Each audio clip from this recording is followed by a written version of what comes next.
So adapting to change and being,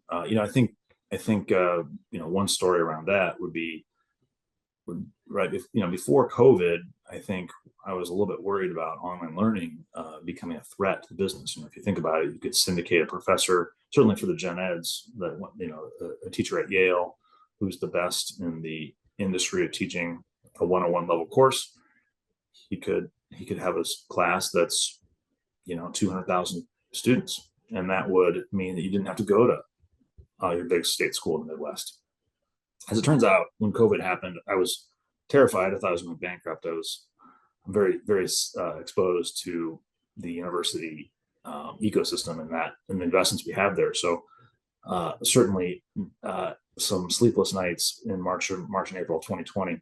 But as it turns out, students didn't like living in their parents' basement, going to school that way. So they tended to move back to campus where they had an apartment, and they paid the rent, and they socialized with their friends, and hopefully they did safely. But they did not tend to be that far from campus, and they certainly realized they didn't like attending school via Zoom, and I don't blame them.